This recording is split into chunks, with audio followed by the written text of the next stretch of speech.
للہ رب العالمین والصلاة والسلام علی سید المرسلین اما بعد فاعوذ باللہ من الشیطان الرجیم بسم اللہ الرحمن الرحیم. پڑھیے الصلاة والسلام علیک یا رسول اللہ وعلی آلک واصحابک یا حبیب اللہ. الصلاة والسلام علیک یا نبی اللہ وعلی آلک واصحابک یا نور اللہ. سبحان اللہ. نصیب چمکے ہیں فرشیوں کے کہ عرش کے چاند آ رہے ہیں. نصیب چمکے ہیں فرشیوں کے کہ عرش کے چاند آ رہے ہیں. جھلک سے جن کی فلک ہے روشن وہ شمس تشریف لا رہے ہیں. شب ولادت میں سب مسلمان نہ کیوں کریں جان و مال قربان. ابو لہب جیسے سخت کافر خوشی میں جب فیض پا رہے ہیں.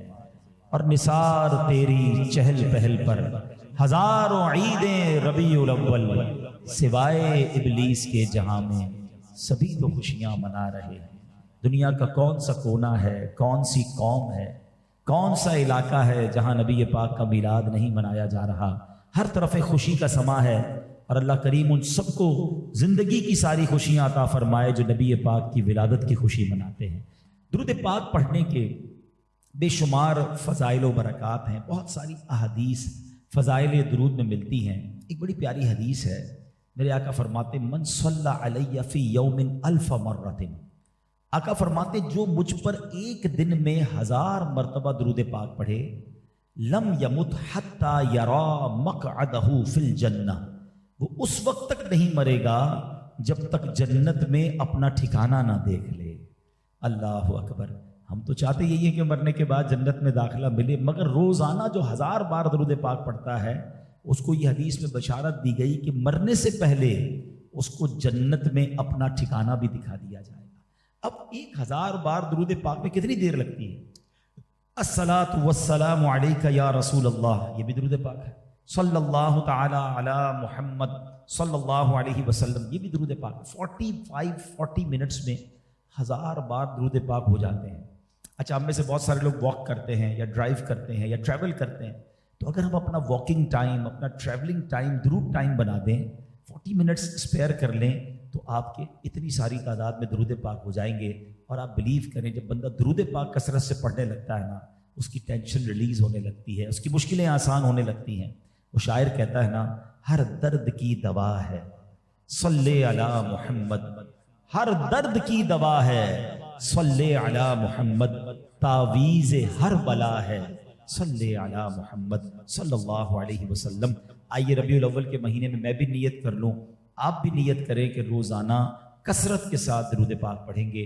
ایک بار محبت کے ساتھ بآواز بلند درود پاک پڑھ لیں. صلو علی الحبیب صلی اللہ تعالی علی محمد صلی اللہ علیہ وسلم. میرے پیارے اسلامی بھائیوں, آج نبی پاک علیہ الصلوۃ والسلام کی حیات طیبہ کا ایک ایسا امیزنگ وصف میں نے بیان کرنا ہے. ویسے تو میرے آقا ایسی عظیم ہستی ہیں کہ جن کا ہر وصف ہی نرالا ہے, ہر اسپیکٹ آف لائف ہی اعلیٰ ہے. ایسا رب نے پہلے بھی کوئی حسین اور باکمال نہیں بنایا اور اس کے بعد بھی کسی کو نہیں بنایا ہے. کیا خوبصورت بات وہ پنجابی شاعر کہتے ہیں نا, ایڈا سونا نبی کوئی دنیا تے آیا نہیں, یار اے ہو جیا کوئی رب نے بنایا نہیں, یار اے ہو جیا کوئی رب نے بنایا نہیں. دید میرے نبی دیے حق دا نظارہ, قسم خدا دی مینوں سب نالوں پیارا. تو اللہ نے ایسا باکمال بنایا, اور آج اسی کمال میں سے کسی ایک زندگی کے زاویے کو میں اس لیے آپ کے سامنے بیان کرنا چاہتا ہوں کہ یہ ہماری لائف میں بڑا, اس کا یوں سمجھے کہ اہم حصہ ہے. نبی پاک علیہ الصلوۃ والسلام کی شہزادی, آپ کی بیٹی حضرت سیدنا زینب رضی اللہ تعالیٰ عنہ کو ان کے شوہر ابو العاص بن ربیع نے غزوہ بدر کے بعد مدینہ منورہ روانہ کیا. مسلمان پہلے مکے سے مدینے چلے گئے تھے, مگر آپ غزوہ بدر کے بعد مدینے روانہ ہوئیں. جب قریش مکہ کو ان کی روانگی کا علم ہوا تو انہوں نے سیدنا زینب رضی اللہ تعالیٰ عنہ کا پیچھا کیا اور مقام ذی طویٰ میں انہیں پا لیا۔ حبار بن اسود یہ وہ شخص تھا جس نے حضرت سیدنا زینب کو نیزہ مارا، جس کی وجہ سے آپ اونٹ سے گر گئیں اور آپ اس وقت پریگننٹ تھی، آپ کا حمل بھی ضائع ہو گیا۔ ایک والد کے لیے یہ کتنی صدمے کی بات ہوگی۔ اور پھر اللہ کے حبیب علیہ الصلوۃ والسلام آپ کی صاحبزادی ہیں حضرت زینب رضی اللہ تعالیٰ عنہا۔ حضرت سیدنا جبیر بن مطعم رضی اللہ تعالیٰ عنہ فرماتے ہیں کہ مقام جعرانہ سے واپسی پر ہم نبی پاک کے پاس بیٹھے تھے، اتنے میں نبی پاک علیہ الصلوۃ والسلام کے دروازے سے حبار بن اسود داخل ہوا۔ ابھی انہوں نے ایمان قبول نہیں کیا تھا اور بیٹھ گئے۔ صحابہ کرام نے عرض کی کہ حضور حبار بن اسود آیا ہے۔ نبی پاک نے فرمایا میں نے بھی اسے دیکھ لیا ہے۔ ایک شخص اسے مارنے کے لیے کھڑا ہوا تو پیارے آقا علیہ الصلوۃ والسلام نے اسے بیٹھنے کا اشارہ کیا۔ حبار نے اب کھڑے ہو کر کیا کہا؟ اللہ کے نبی صلی اللہ تعالی علیہ وسلم آپ پر سلامتی ہو، میں گواہی دیتا ہوں کہ اللہ کے علاوہ کوئی معبود نہیں، اور میں گواہی دیتا ہوں کہ محمد صلی اللہ تعالی علیہ وسلم اللہ کے رسول ہیں۔ یا رسول اللہ میں آپ سے بھاگ کر کئی شہروں میں گیا، میں نے چاہا کہ عجمیوں یعنی غیر عربیوں کے ملکوں میں جا کر یعنی مائگریٹ کر گیا، دور چلا گیا کہ وہاں رہوں، پھر مجھے آپ کی نرم دلی، صلہ رحمی، جہالت والوں کے ساتھ برتاؤ کے بارے میں مجھے پتہ چلا اور یاد آ گیا حضور ہم آپ سے پہلے شرک میں مبتلا تھے، پھر اللہ نے آپ کے وسیلے سے ہمیں ہدایت دی، ہمیں ہلاکت سے نجات بخشی، لہٰذا آپ میری جہالت سے درگزر فرمائیے، اور میں نے جو کام کیا، جو بڑا گناہ کیا ہے، میں اعتراف کرتا ہوں، مجھے معاف فرما دیجیے۔ نبی پاک علیہ الصلوۃ والسلام نے کیا خوب ارشاد فرمایا، جاؤ میں نے تمہیں معاف کیا، اللہ نے تم پر احسان کیا ہے کہ اس نے تمہیں اسلام کی ہدایت دے دی، اور اسلام پیچھے تمام گناہوں کو مٹا دیتا ہے۔ اللہ اکبر۔ اے میرے پیارے اسلامی بھائیوں، آج میرا موضوع یہ ہے کہ نبی پاک علیہ الصلوۃ والسلام کی حیات طیبہ میں یہ معافی جو تھی نا، جو درگزر تھا، رحم دلی تھی، جہالت کے برتاؤ کے مقابلے میں بھی حلم اور بردباری کا جو ریاکشن تھا، یہ اس قدر کمال کا ہے، اور یہ اتنے واقعات ہیں کہ اگر ہم اس کو پڑھیں اور اس کو سنیں تو ایمان تازہ ہو جاتا ہے۔ اور پھر ہم اپنے بارے میں غور کریں، آج ہمارا حال کیا ہے؟ ٹٹ فار ٹیٹ، جیسے کو تیسا، اینٹ کا جواب پتھر سے۔ ارے میں بتاؤں گا میں کون ہوں، مجھے کیسے گالی دے دی، مجھے کیسے برا بھلا کہہ دیا، نہیں میں اس کو نہیں چھوڑوں گا، میں بدلہ لے کر رہوں گا۔ ایک طرف ہم اپنے آپ کو نبی پاک کا امتی کہیں، اور جس نبی کا کلمہ پڑھتے ہیں ان کا حال یہ ہے کہ وہ خون کے پیاسوں کو بھی معاف فرمائے۔ ہم ایک نعت بہت شوق سے پڑھتے ہیں اور سنتے ہیں، سلام اس پر کہ جس نے گالیاں سن کر دعائیں دی، سلام اس پر کہ جس نے خون کے پیاسوں کو قبائیں دی۔ نعت تو پڑھتے ہیں مگر کیا ہم کسی کو معاف کرنے کے لیے تیار ہیں؟ اور یہ ایک واقعہ نہیں ہے سیرت مصطفیٰ میں صلی اللہ تعالی علیہ وسلم، نبی پاک کی تو سیرت بھری ہوئی ہے معافی اور درگزر سے۔ اللہ اکبر۔ ایک یہودی عالم جب وہ ایمان نہیں لائے تھے، ان کا نام تھا زید بن سعنہ، نبی پاک سے کوئی بزنس ڈیل ہوئی، کھجوریں انہوں نے خریدی نبی پاک سے، کوئی ٹائم طے ہوا کہ اتنے دنوں میں نبی پاک کو کھجوریں اسے دے دیں گے۔ ابھی وہ ٹائم پورا ہونے میں 2-3 دن باقی تھے۔ وہ زید بن سعنہ مسجد نبوی شریف میں پہنچا، صحابہ بھی موجود، نبی پاک بھی موجود، پیارے آقا کا دامن تھام لیا اور معاذ اللہ بڑی تیز آواز میں، کرخت لہجے میں، لڑنے والے انداز میں کہتا ہے، اے محمد تم سارے عبد المطلب کی اولاد کا یہی طریقہ ہے، تم حق دینے میں دیر کرتے ہو، ٹال مٹول سے کام لیتے ہو۔ اللہ اکبر۔ پیارے آقا سے یہ برتاؤ، وہ بھی انہی کی مسجد میں، صحابہ کی موجودگی میں۔ حضرت عمر فاروق رضی اللہ تعالیٰ کھڑے ہو گئے، آپ کا جلال تو ویسے ہی بڑا مشہور تھا، آپ نے کہا ہے دشمن خدا کس طرح میرے آقا سے بات کر رہا ہے، اگر نبی پاک کا احترام ملحوظ نہ ہوتا تو ابھی تلوار سے تیرا سر قلم کر دیتا۔ تھوڑی دیر کے لیے سینیریو سمجھیں کہ آپ اور میں کہیں جا رہے ہوں، ہمارے باڈی گارڈ ہمارے ساتھ ہوں، ہمارے دوست ہمارے ساتھ ہوں، اور کوئی بدتمیزی کرے، اب تو موقع ہے اس سے بدلہ لینے کا، مگر نبی پاک کا انداز دیکھیں، آپ فرماتے ہیں اے عمر تم کیسے بات کر رہے ہو اس سے، تمہیں تو مجھے کہنا چاہیے تھا کہ حضور آپ اس کا حق ادا کر دیں، اور اس کو کہنا چاہیے تھا کہ نرمی سے بات کرو۔ پیارے آقا حضرت عمر کو اس طرح فرما رہے ہیں، پھر فرمایا اے عمر جاؤ اس کا حق دے دو، اس کی جو کھجوریں نکلتی ہیں نا یہ پوری دے دو، بلکہ ایسا کرو تھوڑی زیادہ دے دو۔ حضرت عمر کہتے حضور حق دینا تو سمجھ آتا ہے کہ زیادہ کیوں دینی ہے؟ فرمایا جا کر اس کو یہ کہنا کہ میں نے تمہیں تیز نظروں سے دیکھا تھا، تمہارے سامنے آواز بلند ہو گئی تھی، تمہارا دل دہل گیا ہوگا، یہ دل جوئی کے لیے میرے آقا نے مزید کچھ کھجوریں بھجوائی ہیں۔ اچھا یہاں ایک اور بات بڑی پیاری سمجھنے والی ہے، نبی پاک یہ سلو تو خود بھی فرما سکتے تھے، آپ خود ہی زید بن ثانہ کو کھجوریں دے دیتے، مگر چونکہ حضرت عمر کے ساتھ یہ انٹریکشن ہوا تھا، حضرت عمر کی بھی تربیت ہو، آقا علیہ الصلوۃ والسلام نے حضرت عمر کو بھیجا، زید بن ثانہ کے پاس آپ گئے، آپ نے کہا یہ تمہاری کھجوریں ہیں اور یہ تھوڑی زیادہ بھی ہیں. کہتے عمر زیادہ کیوں لائے ہو؟ کہا میرے آقا نے فرمایا ہے میں نے تمہیں تیز نظروں سے دیکھا تھا، میری آواز بلند ہو گئی تھی، تمہارا دل جوئی کے لیے نبی پاک نے اور کھجوریں بھجوائی ہیں. اب زید بن ثانہ نے پتہ کیا کہا، اے عمر تم مجھے پہچانتے ہو میں کون؟ کہ کون ہو؟ کہا میں زید بن ثانہ ہوں. کہا تم وہی ہو جو یہودیوں کا بڑا عالم ہے؟ ہاں میں وہی ہوں. تو کہا تمہیں پتہ نہیں کہ نبیوں سے کیسے بات کی جاتی ہے؟ اس طریقے سے تم نے بات کی. اب وہ پتہ کیا کہتا ہے؟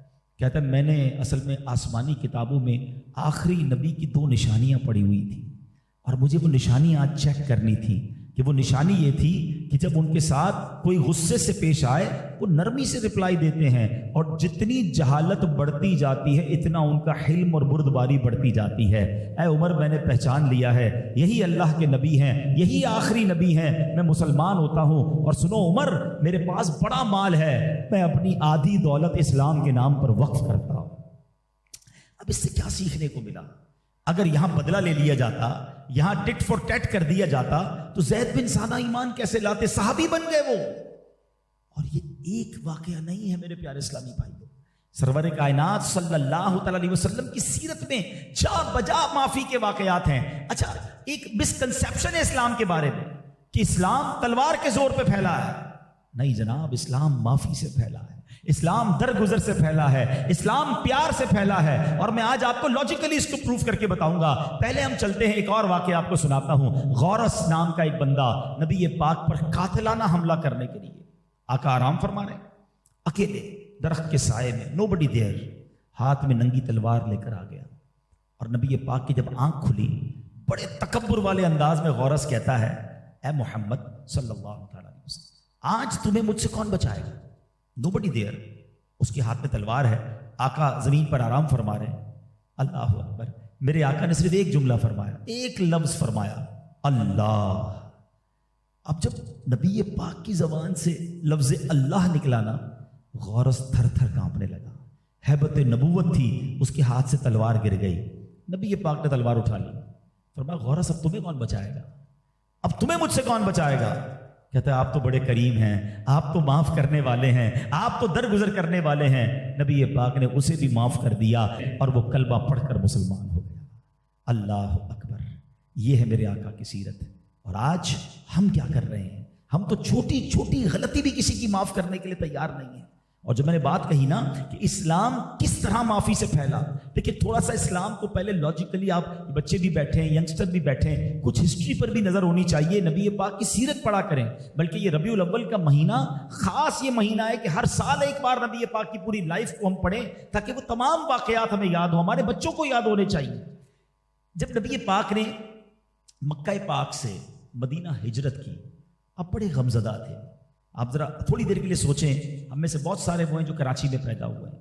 اگر ہم میں سے کوئی 50 سال کراچی میں رہے، ہمارے بچے بھی یہاں ہوں، ہماری شادی بھی یہاں ہو، ہمارے بچے ہوں، بچوں کے بچے بھی ہوں، پراپرٹی بھی ہو، بزنس بھی ہو، اور پھر ہمیں کوئی کہے کہ سب کچھ چھوڑ کے یہاں سے چلے جاؤ اور ظلم کیا جائے، ستایا جائے، مارا جائے. نبی پاک نے 53 سال آؤٹ آف 63 ایئرز، میرے آقا کی عمر مبارک 63 سال میں سے 53 سال نبی پاک نے مکہ پاک میں گزارے ہیں. اور آفٹر 53 ایئرز آپ کو مجبور کر دیا گیا، اتنا تنگ کیا گیا کہ صحابہ کرام کو پہلے نبی پاک نے بھیجا مدینہ پاک، اور پھر خود حضرت ابوبکر صدیق کے ساتھ آپ نے بھی ہجرت کی. اور وہ سفر بھی کتنا یوں سمجھے کہ چھپ چھپا کر ہوا، دشمنوں کے خوف میں ہوا کہ 3 راتیں تو غار ثور میں رہے، پھر جناب راستہ چینج کر کے میرے آقا مدینے پہنچے. اور اس وقت بھی نبی پاک نے جب جا رہے تھے نا تو کعبے کی طرف نظر کر کے کچھ اس طرح فرمایا تھا کہ اے کعبہ، اگر مجھے مکے والے نہ چھڑواتے تو میں تجھے کبھی چھوڑ کے نہ جاتا. آقا بڑے غمزدہ ہو کر مدینے گئے تھے، کس قدر تکلیف تھی. اچھا پھر اس کے بعد کیا ہوا؟ کتنے لوگ مدینے گئے تھے؟ یہ بڑا ضروری ہے سمجھنا کہ اسلام کے لیے کتنی تکلیفیں اٹھائی گئیں. یہاں ایک اور میں انشاءاللہ پوائنٹ آپ کو بتاؤں گا جو ہمیں سیکھنا ہے کہ جب نبی پاک اور صحابہ مدینے گئے نا، ایوریج بتایا جاتا ہے 70-80 صحابہ گئے تھے. آل ٹوگیدر سمجھ لیں شاید مدینے میں کچھ لوگ مسلمان ہو گئے تھے، ایک اگر موٹا حساب کر لیں تو 200 مسلمان تھے دنیا میں. 2 ہجری میں غزوہ بدر ہوتا ہے. کتنے مسلمان تھے؟ فگر آپ سب کو یاد ہوگا 313. یاد ہے نا؟ اچھا 313 کے بارے میں نبی پاک نے خود بدر میں ایک دعا کی تھی کہ اے اللہ اگر آج یہ مارے گئے تو دنیا میں تیرا کوئی نام لینے والا نہیں بچے گا. اٹ مینس 313 بدر میں لوگ ہیں, شاید اتنی خواتین مدینے میں ہوں گی. تو آل ٹوگیدر سمجھنے کے لیے تقریباً کم و بیش پوری دنیا میں کتنے مسلمان ہیں؟ 600 مسلمان ہیں. یہ کتنے سال ہو گئے نبی پاک کو اعلان نبوت کیے ہوئے؟ 40 سال کی عمر میں اعلان نبوت کیا. 13 سال آپ نے مکے میں تبلیغ کی, 2 سال مدینے میں بھی ہو گئے. ٹوٹل کتنے یہ سال ہو گئے؟ 15 سال. ذرا میرے ساتھ رہیے گا تو آپ ایک بہت خوبصورت سیکوینس سمجھیں گے جو میں سمجھانا چاہ رہا ہوں. 15 سال کی دعوت حق کے بعد مسلمان کتنے ہوئے ہیں؟ All together 600. 313 بدر میں تھے, باقی خواتین ہوں گی. ٹھیک ہے, 15 سال کی سٹرگل ہے. اب 3 ہجری میں ہوتا ہے غزوہ احد. وہاں کتنے مسلمان تھے؟ 700. یہ 313 کی تعداد کتنی پہنچ گئی؟ 700 تک پہنچ گئی. خواتین اتنی پلس کر لیں تو 1400 لوگ مسلمان ہو گئے. اس کے بعد 6 ہجری میں صلح حدیبیہ ہوتا ہے کہ جہاں نبی پاک کے ساتھ 1400 صحابہ گئے تھے. آپ گروتھ دیکھ رہے, یعنی 70-80 صحابہ مدینے پہنچے, 313 بدر میں ہوئے, 700 احد میں ہوئے, 1400 حدیبیہ میں ہوئے. یہ 6 ہجری آ گیا ہے. 6 اور 13 کتنے سال ہو گئے؟ 19 سال تبلیغ کی نبی پاک نے. اور مسلمان کتنے ہوئے ہیں؟ 1400 صحابہ حدیبیہ کے مقام پر ہیں, تو 1400-1500 خواتین ہوں گی. 3000 مسلمان. میں ایوریج کے ساتھ چل رہا ہوں, سمجھا رہا ہوں آپ کو. اللہ کے حبیب 19 سال محنت کریں, کوشش کریں, 3000 مسلمان ہو رہے ہیں. ہم تھوڑا سا دین کا کام کرنے کو جواب نہ دے, کہتے نہیں یار میں نے نہیں کرنا, کوئی رپلائی نہیں دے رہا, کوئی ساتھ ہی نہیں دے رہا. ارے بھائی شروع کے کام مشکل ہوتے ہیں, دین کے کام آسان نہیں ہوتے. ہر کوئی ہمارا ہاتھ بٹائے یہ ضروری نہیں ہوتا.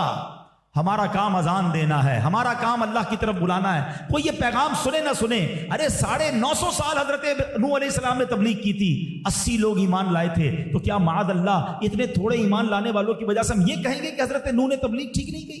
وہ تو اللہ کے نبی تھے. تو دین کے کاموں میں رکاوٹیں آتی ہیں, اچھے کاموں میں مشکل آتی ہے. اگر آپ کوئی دین کا کام شروع کرنے جا رہے ہیں اور کوئی سپورٹ نہیں کر رہا, کوئی ساتھ نہیں دے رہا, کوئی دل توڑ رہا ہے, آپ نے اپنا دل چھوٹا نہیں کرنا. پیارے آقا کی سٹرگل کو, صحابہ کی تکالیف کو, دین کس طرح ہم تک پہنچائے یاد رکھنا ہے. اور پھر جب امتحان کا وقت گزرتا ہے نا, تو پھر دیکھو کیسی راہیں کھلتی ہیں. جس پوائنٹ پر میں لانا چاہتا ہوں اب سمجھیے گا. 1400 صحابہ تھے حدیبیہ میں, چھٹا سال ہے. اب یہاں کیا ہوا, مسلمانوں کو عمرہ نہیں کرنے دیا گیا, سب احرام پہن کے آ گئے تھے. صلح ہوتی ہے اور مسلمان احرام اتار کر واپس جاتے ہیں. کچھ صحابہ بڑے ڈسٹرب ہوئے کہ حضور یہ کیسا معاہدہ ہے, یہ تو شکست لگ رہی ہے, ہمیں کعبے میں بھی نہیں جانے دیا. مگر غیب بتانے والے آقا فرما رہے ہیں کہ یہ فتح ملنے والی ہے. سبحان اللہ, کیونکہ رب نے قرآن میں وعدہ فرمایا, اذا جاء نصر اللہ والفتح ورأیت الناس يدخلون فی دین اللہ افواجا. فوج در فوج لوگ ایمان لائیں گے. اب 1400 لوگ واپس جا رہے ہیں. یہ سال کون سا ہے؟ 6 ہجری. اور اللہ کی شان دیکھو, 8 ہجری میں 10,000 کا لشکر لے کر میرے آقا فتح مکہ کرنے آ رہے ہیں ود 2 ایئرز.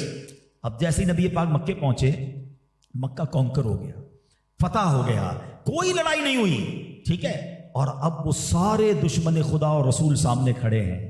وہ سارے سرداران قریش کھڑے ہیں. کسی نے پتھر برسائے تھے, کسی نے صحابہ کو شہید کیا تھا, کسی نے بدر میں آ کر صحابہ اکرام کو شہید کیا, کسی نے احد میں, اللہ اکبر, سوچو احد میں کیسی کیسی ظلم و ستم کی آندھی ہوئی تھی کہ حضرت حمزہ رضی اللہ تعالی عنہ کا کلیجہ چبایا گیا تھا. کسی صحابی کی کان, آنکھ اور ناک بھی کاٹے گئے. اتنے لوگوں کے قاتل موجود تھے اور یہ لائن سے کھڑے تھے اور سب لوگ حیران تھے کہ آج ہمارے ساتھ ہونے کیا والا ہے. آج ہمارے سر اڑا دیے جائیں گے, آج ہمیں نہیں بخشا جائے گا. اللہ اکبر. اب نبی پاک نے ایک اعلان کیا, تم لوگ جانتے ہو آج میں تمہارے ساتھ کیا کرنے والا ہوں. اللہ اکبر. لوگ لرز گئے, کانپ گئے, رونگٹے کھڑے ہو گئے, مگر ڈرتے ڈرتے کہتے ہیں آپ تو کرم والے ہیں, کریم ہیں, آپ مہربانی فرمانے والے ہیں. پھر نبی پاک نے ان کو رپلائی کیا دیا. قرآن کی ایک آیت پڑھ کر اللہ کے حبیب نے فرمایا, لا تثریب علیکم اليوم فاذهبوا انتم الطلقاء. آج تم پر کوئی الزام نہیں, جاؤ تم سب آزاد ہو. اللہ کے نبی نے سب کو معاف کر دیا, سب کو آزاد کر دیا. اچھا یہاں تک تو ہم نے یہ واقعہ سنا ہے, لیکن ہمیں اس کے بعد کا ریئیکشن نہیں پتا کہ اس کے بعد کیا ہوا. اس جیسی معافی کا اعلان ہوا نا, وہ بڑے بڑے سردار زارو کتار رونے لگے. وہ حیران ہو گئے کہ ہمیں بھی معاف کیا جا سکتا ہے، اور وہ کلمہ پڑھ کر مسلمان ہوئے، ان کی نسلیں مسلمان ہوئیں۔ اب ذرا گروتھ دیکھیے گا، میں آپ کو گریجولی لے کر گیا ہوں۔ 8 سنیں ہجری ہو گئی ہے، 10,000 مسلمان گئے ہیں مکہ، ٹھیک ہے، اور 9 سنیں ہجری میں صرف 1 سال بعد حجۃ الوداع ہوتا ہے، آقا حج پڑھنے جاتے ہیں اور سبحان اللہ 1,24,000 صحابہ عرفات کے میدان میں موجود ہوتے ہیں۔ یہ معافی ہوئی، یہ فتح مکہ کے بعد جو دروازہ کھلا اور فوج در فوج لوگ ایمان لائے۔ اگر وہاں سب کو مار دیا جاتا، ان کی نسلیں انتقام لیتی، قبیلوں کی لڑائیاں جاری رہتی، اسلام معافی سے، درگزر سے، اور پھر یہ فلائٹ ایسی ٹیک آف ہوئی ہے کہ آج the most growing religion on earth, کائنات میں سب سے زیادہ اگر تیزی سے پھیلنے والا کوئی مذہب ہے تو وہ ہمارا مذہب اسلام ہے۔ 200 کروڑ مسلمان آج دنیا میں بتایا جاتا ہے۔ یہ وہ معافی تھی، یہ وہ درگزر تھا، یہ وہ رعایتیں تھی کہ اللہ کے حبیب دیتے گئے، اور لوگ نبی پاک کا اخلاق دیکھ کر، صحابہ کا اخلاق دیکھ کر مسلمان ہوتے چلے گئے۔ تو اے میرے پیارے اسلامی بھائیوں، میلاد کے اجتماع میں آئے ہیں، ایسے کئی اجتماعات میں ہم نے شرکت کی ہے، اس مہینے میں بھی کئی بیانات سنے ہوں گے، مگر آج میں کوسچن لے کر آیا ہوں کہ جناب میلاد کا مہینہ آیا، میں نے اپنے گھر میں بھی لنگر کیا، کچھ لائٹیں بھی لگائیں، پرچم بھی لگایا، مگر میری ذات میں کیا فرق آیا؟ اگر میلاد کے مہینے آنے سے پہلے بھی میں ویسا تھا جیسے آج ہوں، تو پھر میں نے اس سے کوئی برکت تو حاصل نہیں کی نا۔ تو ایٹ لیسٹ آج ہم نے اس اجتماع میں اپنی ذات کے لیے کچھ امپلیمنٹیشن تو لے کر جائیں کہ میں بھی لوگوں کو معاف کرنے والا بنوں۔ ہم تو کہتے ہیں ہم تو ہر غلطی کی سزا دیں گے، ملازم غلطی کرے تو گالیاں نکالتے ہیں، معاذ اللہ برا بھلا کہتے ہیں، بیوی سے غلطی ہو جائے تو جناب وہاں شور شرابہ جاری ہے، بچے سے پرابلم ہو جائے تو وہاں اس کو نہیں چھوڑنا ہے۔ ہر معاملے پہ سزا نہیں دی جاتی، ہر معاملے پہ لڑائی نہیں کی جاتی، کچھ درگزر بھی ہونا چاہیے، کچھ معافی بھی ہونی چاہیے۔ اے میرے پیارے اسلامی بھائیوں، شب قدر کو ایک دعا پڑھتے ہیں، اللہم انک عفو کریم تحب العفو فاعف عنی۔ سب کو یاد ہے، اس کا معنی پتہ ہے؟ اللہم انک عفو، اے اللہ تو معاف کرنے والا ہے، تحب العفو، معافی کو پسند کرتا ہے۔ اللہ سے ہم کیا کہہ رہے ہیں؟ اللہ تو معافی کو پسند کرتا ہے، فاعف عنی، مجھے بھی معاف کر دے۔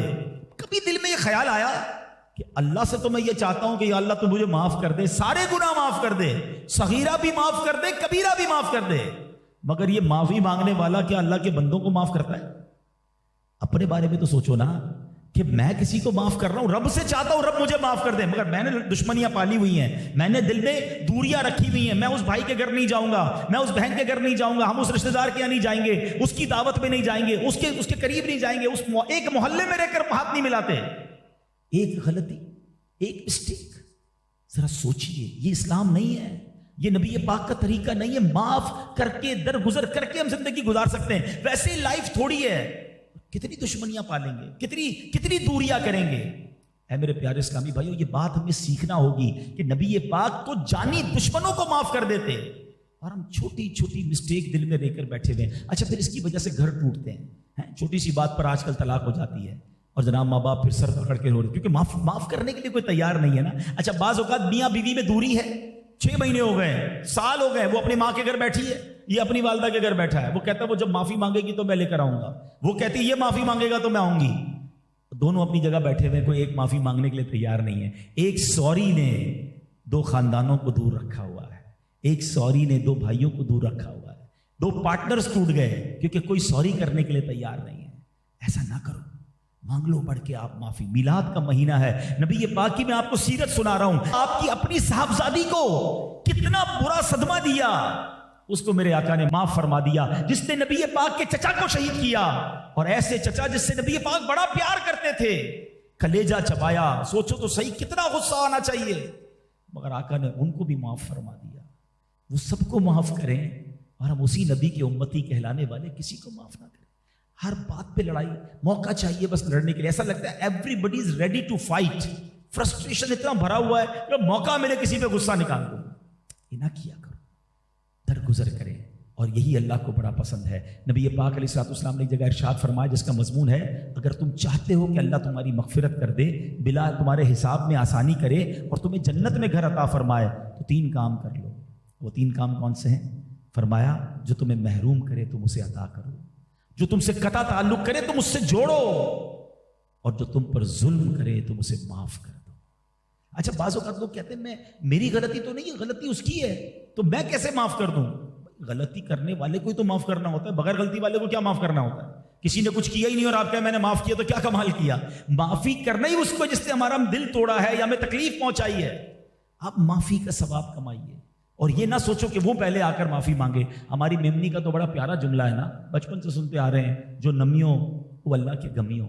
تو ہم نم جائیں، ہم جھک جائیں، کوئی بات نہیں یار معاف کر دو، میلاد کا مہینہ ہے، چلو ختم کرتے ہیں یار، مل کر بیٹھتے ہیں. آپ یقین کریں اس بعد میں وہ بھی کہے گا میں بھی انتظار کر رہا تھا یار، آپ آگے آ جاتے، چلو آج مل گئے. تو رشتہ داریاں توڑ کے نہ بیٹھیں. قطار رحمی اب سمجھیے گا، جو سمجھدار لوگ ہیں آپ سب شب برات میں، شب قدر میں، بڑی راتوں میں آپ سنتے ہیں کہ اللہ پاک کروڑوں کی بخشش کر دیتا ہے، لاکھوں کی بخشش کرتا ہے، سوائے چند لوگوں کے. ایک لسٹ آتی ہے حدیثوں کے ذریعے، ہر لسٹ میں رشتہ داری کاٹنے والا ہوتا ہے کہ جو رشتہ داروں سے قطع رحمی کرنے والا ہے وہ شب برات بھی نہیں بخشا جاتا، شب قدر بھی نہیں بخشا جاتا. اس کا کیا مطلب ہے کہ یہ اللہ کے نزدیک کتنا بڑا گناہ ہے. مگر یہاں تو جناب چھوٹی چھوٹی بات پر دوریاں کی کر بیٹھے ہیں. تو بہرحال اے میرے پیارے اسلامی بھائیوں، آج ماشاءاللہ آپ میلاد کے اجتماع میں آئے ہیں، میری بہنیں بھی آئی ہیں. آج سب یہ نیت کریں کہ اگر کسی سے کسی بات پر، دیکھیں ہم انسان ہی ہیں نا. What is the definition of human being? آپ کو پتہ ہے انسان کی تعریف کیا لکھی کتابوں میں؟ الانسان مرکب من الخطاء والنسیان. انسان مکسچر ہے خطا یعنی بھول کا اور نسیان. خطا یعنی غلطی کا اور نسیان یعنی بھول کا. انسان غلطی بھی کرے گا اور بھولے گا بھی، ہم فرشتے تو ہیں نہیں. تو آپ سوچ لیں میرا بھائی بھی انسان ہے، میری بہن بھی انسان ہے، میرا رشتہ دار بھی انسان ہے، میرا پڑوسی بھی انسان ہے، میرا ملازم بھی انسان ہے، ملازم بھی سوچ لے میرا سیٹ بھی انسان ہے. ہو جاتا ہے کسی سے، معاف کر دیا کرے. کیونکہ اگر آج یہاں کسی کے ساتھ معاملہ ٹھیک نہیں ہے نا اور قیامت کے دن وہ کھڑا ہو گیا تو پھر مارے جائیں گے. یہاں معافی مانگ لیجئے ورنہ وہاں نیکیاں دینی پڑ جائیں گی. اللہ سلامت رکھے میرے پیر و مرشد امیر اہل سنت کو. آپ تو اتنی گہری بات فرماتے ہیں. ایک بار آپ نے مدنی مذاکرے میں فرمایا، آپ مدنی چینل پر ان کا پروگرام دیکھا کریں، مدنی مذاکرہ کمال کی گفتگو ہوتی ہے. ایک بار آپ نے فرمایا کہ اگر کوئی شوہر اپنی بیوی کا دل دکھائے ناجائز تو اب شوہر کو بیوی سے معافی مانگنی پڑے گی. اگر کوئی والد اپنی اولاد کا دل دکھائے، ناجائز ناحق دل دکھائے، ہم تو کہتے ہیں نا بیٹا باپ کا ادب کرے، بچے باپ کا ادب کرے، بالکل ٹھیک ہے، لیکن والد کو بھی یہ اختیار نہیں، ماں کو بھی یہ اختیار نہیں کہ ظلم کرے. تو باپ کو بیٹے سے معافی مانگنی پڑے گی.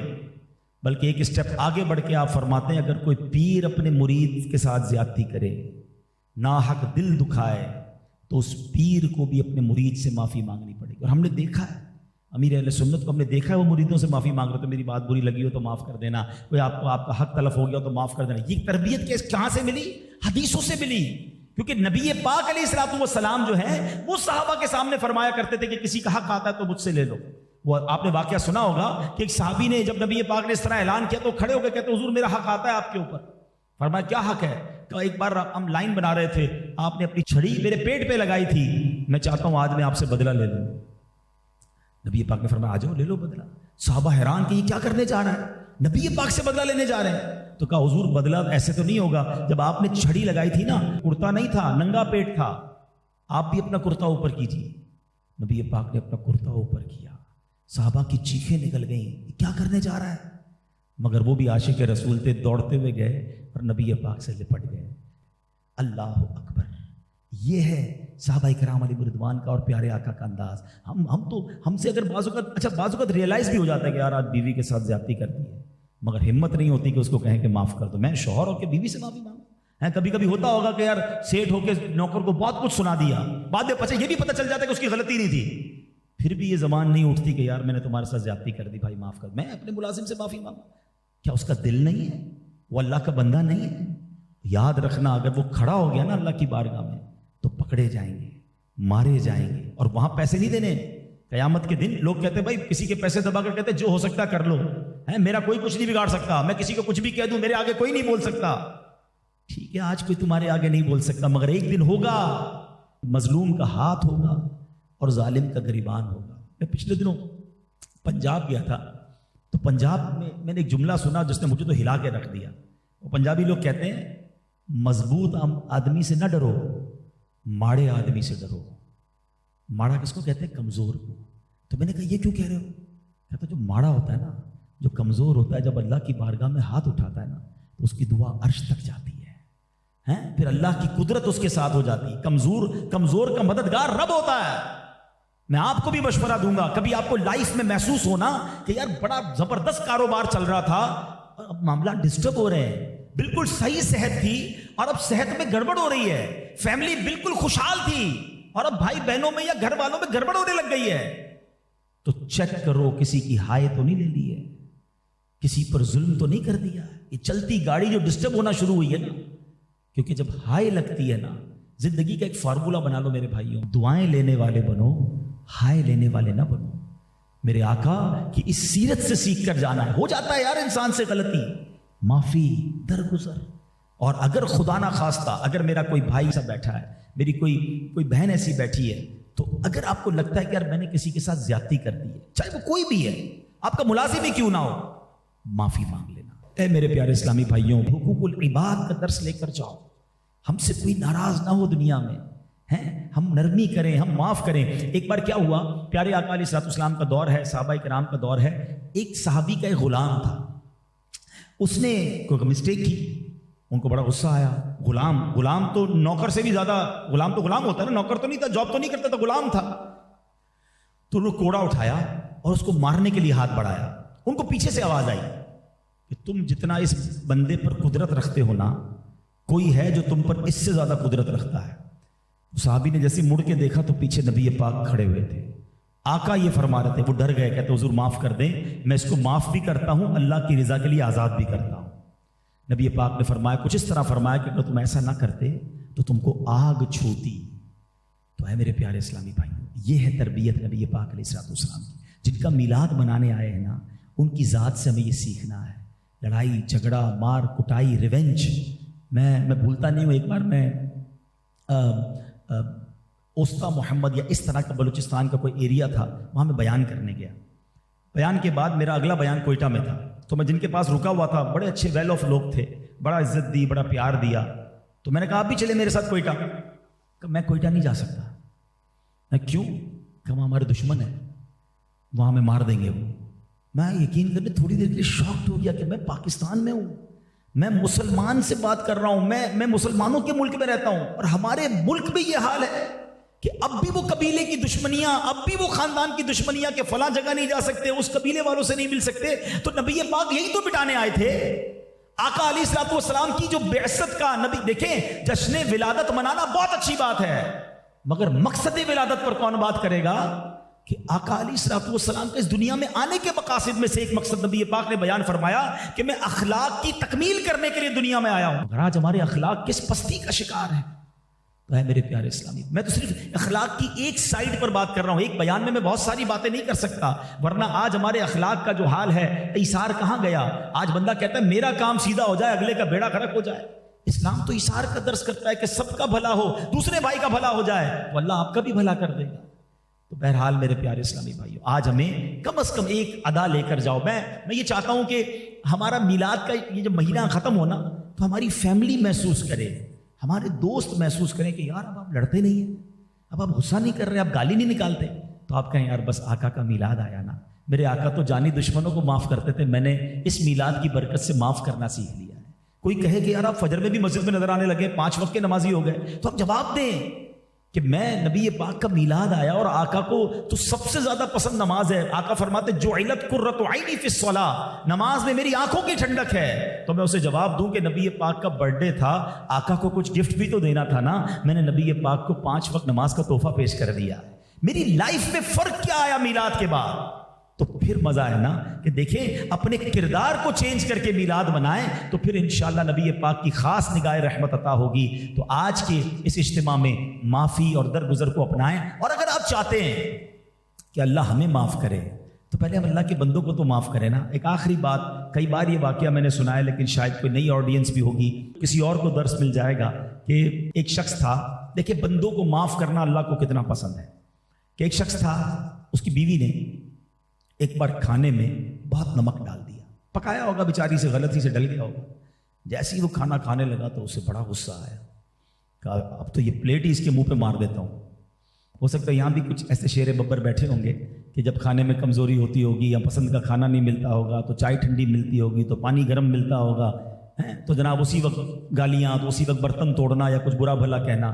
اس کے دل میں بھی یہ خیال آیا کہ میں اپنی بیوی کو سزا دوں، پھر اسے فوراً خیال آیا یار میری بیوی سے ایک غلطی ہوئی ہے اور میں بدلہ لینے کے لیے تیار ہو گیا ہوں.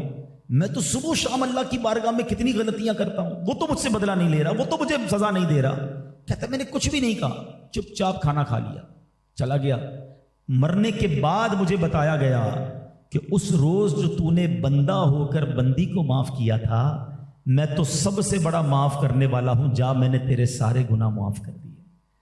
تو کاش ہم بھی آگے بڑھ کر معاف کر دیں, معافی مانگ لیں. مگر کسی کو یاد آ رہا ہے نا کہ میں نے یار فلاں ملازم کے ساتھ زیادتی کی ہے, اپنے فلاں رشتہ دار کے ساتھ, فلاں گھر والوں کے ساتھ زیادتی کی ہے, معافی مانگ لینا. معافی سے چھوٹا نہیں ہوتا کوئی. یہ بڑی بات ہوتی ہے کہ باس ہو کر ملازم سے معافی مانگ لے, شوہر ہو کر بیوی سے معافی مانگ لے, امیر ہو کر کسی غریب سے معافی مانگ لے. یہی تو اسلام ہے نا. نبی پاک نے تو یہی تو ارشاد فرمایا کہ کسی امیر کو کسی غریب پر, گورے کو کسی کالے پر کوئی فوقیت نہیں. جو اللہ کی بارگاہ میں عبادت کرنے والا, تقوی والا ہے, وہی مقرب ہے. تو بہرحال اللہ کرے کہ آج کا بیان بھی کچھ لوگوں کے لیے یہ رہنمائی کا باعث بنے کہ جن کی عادت ہی لڑنے کی ہے, جھگڑنے کی ہے, انتقام کی ہے, معاف نہیں کرتے, دل میں رکھتے ہیں, دل صاف کر لو. بس میں تو ایک بار وہ جملہ سوشل میڈیا پہ پڑھا تھا, میں تو ہل کر رہ گیا کہ تم تمنا کرتے ہو کہ اللہ تمہیں تمہارے سارے گناہ معاف کر دے, اور تم اللہ کے بندوں کو خود معاف کرنے کے لیے تیار نہیں ہو. آپ سوچے نا, بڑی لاجیکلی بات ہے کہ میں اللہ سے تو کہہ رہا ہوں یا اللہ تو مجھے معاف اور میرے سارے گناہ معاف کر, مگر میں اللہ کے بندوں کو میں خود معاف کرنے کے لیے تیار نہیں. کیسی دعا ہے. مزہ تو اس میں ہے کہ اللہ سے میں یہ عرض کروں کہ اللہ میں نے تیرے سارے بندوں کو معاف کر دیا, اب تو بھی کریم مجھے معاف فرما دے. وہ پھر دعا دل سے نکلے گی. اللہ پاک عمل کرنے کی توفیق عطا فرمائے. آمین بجاہ النبی الامین صلی اللہ تعالی علیہ وسلم. الحمدللہ رب العالمین والصلاة والسلام علی سید الانبیاء والمرسلین. یا ارحم الراحمین یا ارحم الراحمین یا ارحم الراحمین. یا ربنا یا ربنا یا ربنا یا ربنا یا ربنا یا اللہ یا رحمان یا رحیم. اللہم ربنا آتنا فی الدنیا حسنۃ وفی الآخرۃ حسنۃ وقنا عذاب النار وقنا عذاب القبر وقنا عذاب الحشر وقنا حساب المیزان. اللہم اعنی علی ذکرک و شکرک و حسن عبادتک. اے رب کریم ہم سب کا جمع ہونا اپنی بارگاہ میں قبول فرما. ہمارے تمام صغیرہ کبیرہ گناہوں کو معاف فرما. ہماری, ہمارے ماں باپ کی, نبی پاک علیہ الصلوۃ والسلام کی ساری امت کی بخشش فرما. اے رب کریم آج ہم نے معافی کے بارے میں سنا, درگزر کے بارے میں سنا. اے اللہ اگر آج تک ہم نے کسی کا دل دکھایا ہے, کسی پر ظلم کیا ہے, زیادتی کی ہے, تجھ سے بھی معافی مانگتے ہیں مولا. اور ہمیں اے اللہ ایسی کوئی ترکیب فرما دے کہ وہ بندہ بھی ہمیں معاف کر دے. تیرے بندے ہم سے ناراض نہ ہو مالک. کوئی معافی کی ایسی صورت بن جائے, حقوق العباد بھی ادا ہو, حقوق اللہ بھی ادا ہو. اے اللہ ہمیں نرمی والا بنا دے, ہمیں درگزر والا بنا دے. اور اے رب کریم ہم تیرے دربار میں بھی دعا کرتے ہیں آج دل سے مولا, ہم یہ نیت کرتے ہیں کہ ہم نے تیرے سارے بندوں کو, ساری بندیوں کو, سارے رشتہ دار, جاننے والے سب کو معاف کیا. اے کریم تو ہمیں معاف فرما دے, ہمیں پکڑنا مت مولا, ہم سے حساب نہ لیا جائے, ہم سے کوسچن آنسر نہ ہو مولا. ہمارے پاس کچھ نہیں ہے جواب دینے کے لیے. ہم رب کریم ہر امتحان میں پہلے سے ہی فیل ہیں. بلا امتحان معاف فرما دے, بلا امتحان بخشش فرما دے. ہم نے حدیثوں میں پڑھا ہے کہ تیرے بہت سے بندے ایسے ہوں گے جو بلا حساب جنت میں جائیں گے. اے اللہ ان بلا حساب جنت میں جانے والوں میں ہمارا نام لکھ دے, ہمارے ماں باپ کا نام لکھ دے. اے رب کریم جتنے ہاتھ اٹھے ہیں تو سب کے نام بھی جانتا ہے اور کام بھی جانتا ہے. کوئی بیمار ہے, کسی کے گھر میں کوئی بیمار ہے, ہو سکتا ہے کوئی قرضے میں ڈوبا ہوگا, کسی کے روزگار کے مسائل ہیں, کوئی بے اولاد آیا ہوگا, کوئی اولاد کی وجہ سے پریشان ہوگا. طرح طرح کے غم ہیں مولا, تجھے نہ کہیں تو کس کو کہیں پروردگار.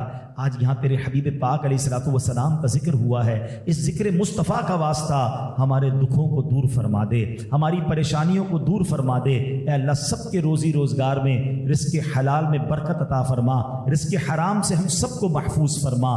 بے اولادوں کو نیک اور صالح اولاد عطا فرما. اے اللہ روٹھوں کو منا دے, بچھڑوں کو ملا دے. اے کریم جتنے بیمار ہیں ان سب کو شفا عطا فرما. ہم میں سے جن کے والدین والدین دنیا سے چلے گئے ان کی بے حساب مغفرت فرما، اللہم ارحمہما کما ربیانی صغیرا، اور اے اللہ جن کے والدین حیات ہیں ان کو درازی عمر بالخیر عطا فرما، ہم سب کی جان، مال، عزت، آبرو، آل اور اولاد، دین اور ایمان کی حفاظت فرما۔ میرے کریم مولا ہمارے وطن عزیز پاکستان کی خیر فرما، شہر کراچی کو امن و سکون کا گہوارہ بنا دے، اور اے رب کریم ہمیں جلدی جلدی مکے مدینے کی بعد اب حاضری عطا فرما، بار بار یہ حاضریاں ہمارا مقدر فرما، اسی سال ہمیں رمضان مدینہ بھی دکھا اور حج کی سعادت بھی نصیب فرما۔ اے رب کریم ہمیں زوال نعمت سے بچا، عافیتوں کے پھر جانے سے بچا، ڈینگی وائرس، کرونا وائرس، ہر طرح کی زمینی اور آسمانی بلاؤں سے ہم سب کو محفوظ فرما۔ اے رب کریم جو ان وائرسوں میں گرفتار ہیں ان کی اے اللہ انہیں شفائے کاملہ عطا فرما۔ اے اللہ جو پریشان حال ہیں ان کی پریشانی دور فرما۔ ربنا تقبل منا انک انت السمیع العلیم وتب علینا یا مولانا انک انت التواب الرحیم ببرکۃ ان اللہ وملائکتہ یصلون علی النبی یا ایھا الذین آمنوا صلوا علیہ وسلموا تسلیما۔ صلی اللہ علی النبی الامی وآلہ صلی اللہ علیہ وسلم، صلاۃ و سلاما علیک یا سیدی یا رسول اللہ۔ جب تمہیں واپسی ہو یا اللہ، سامنے ہو روضہ رسول اللہ، اور لب پہ ہو لا الہ الا اللہ محمد رسول اللہ۔ میرے آمال